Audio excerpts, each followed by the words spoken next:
Kung masaya na siya sa iba, huwag mo nang ipagpilitan sa isip mo na babalik pa siya sa buhay mo.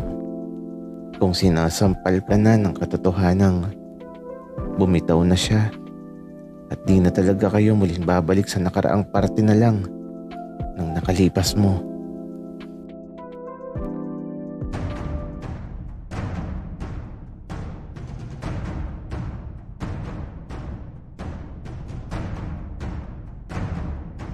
Kaibigan, huwag mong kalimutan mag-subscribe sa aming channel at huwag din kalimutan i-click ang notification bell at subscribe button. Subscribe na!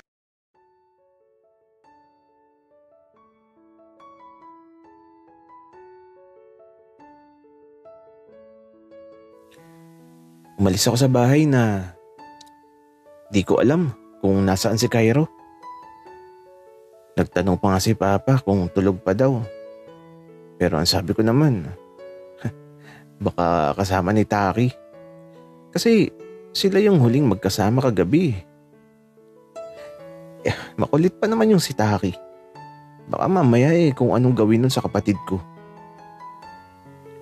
Kaya ito, maaga pa lang umalis na kami ni Papa. Nagpunta kami sa isang lugar na magubat. Ganito kasi talaga ang trabaho namin. Malayo ang nararating, tapos kasama ako sa mga pinag-uusapan nila Papa, sa mga binibentang lupa.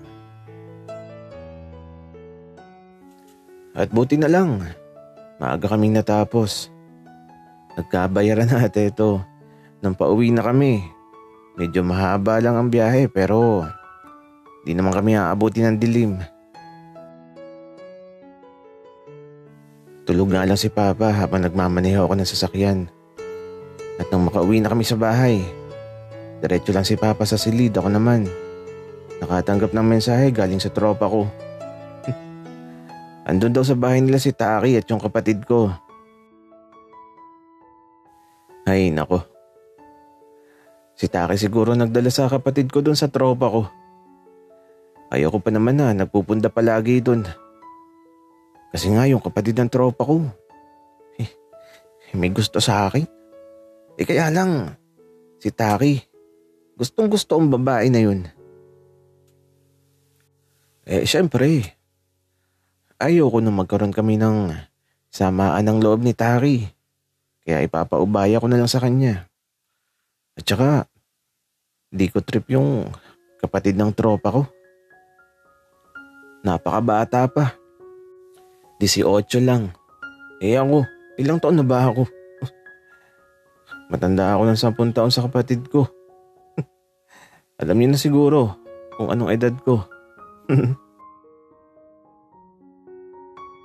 Kaya lang, sabi ng tropa ko, kakaiba daw tumingin ng kapatid ko.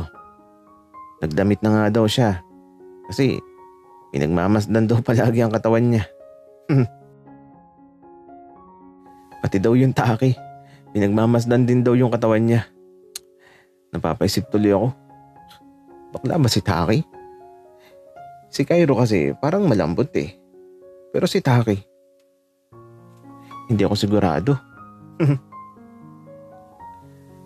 Lagi pa naman ako nagpapajaks kay Taki.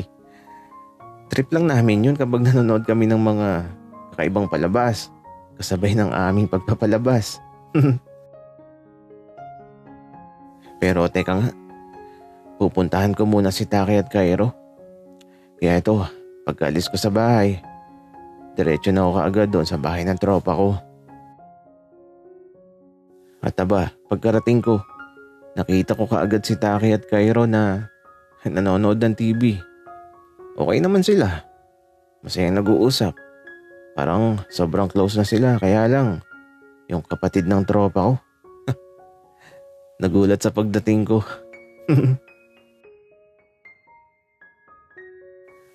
Tumakbo siya kaagad sa silid niya. Tapos ewan ko ba doon? Hindi ko naman trip yung mga bata. Parang tito na niya ako. Uy, pre, kamusta? Magpahinga ka naman. Yayaman ka na masyado niyan. Wika ng tropa ko. Pre, Susunduin ko lang si Taki at Cairo. Wika ako naman. Ah, ganun ba? Sige lang. At saka pala pre, sa isang araw may laro tayo. Wika ng tropa ko.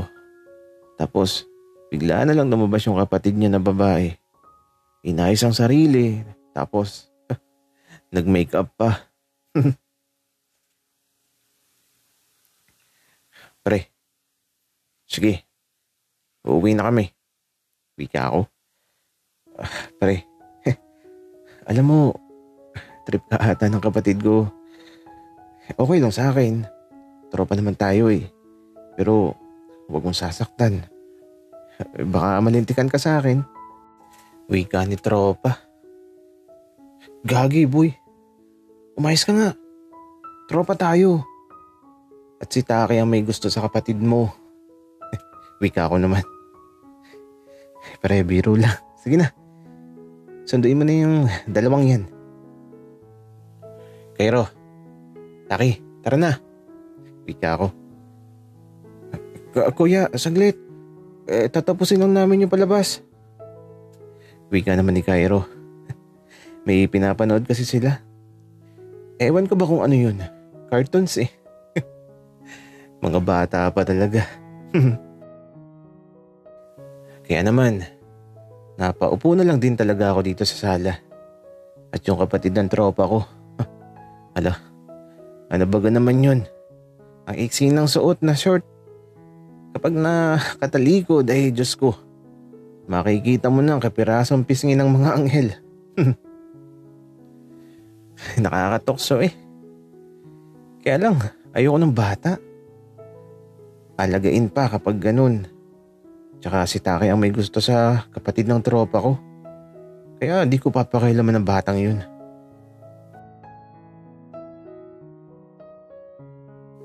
Ayan, tapos na.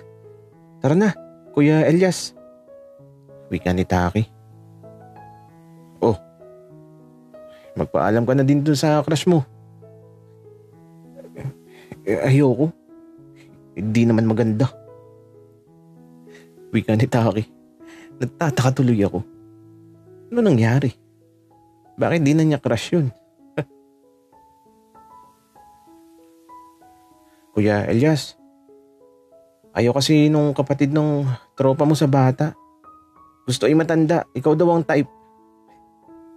Wika naman ni Cairo. Natatawa tuloy ako. Uy, Cairo, pwede ba? Huwag kang man-trip. Tara na. Wika ako naman, kaya nagpaalam na kami sa tropa ko. At yung kapatid niya, aba, ngiting-ngiti. Ano ba namang bata yun? Diyos ko. Ayoko ng bata at baka mamaya di marunong maglaba. Ay naku.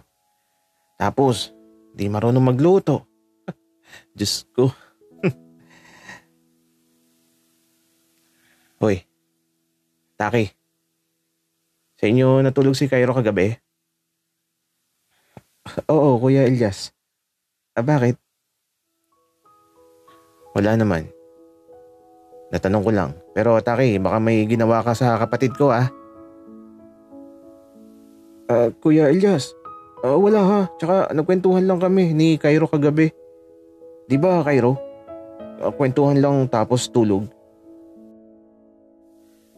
Opo, Kuya Elias.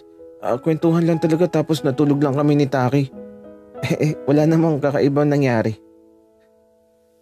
Wika naman ni Cairo. Nahalatang nagsisinungaling. Nagkakatingin na kasi sila habang kausap ko.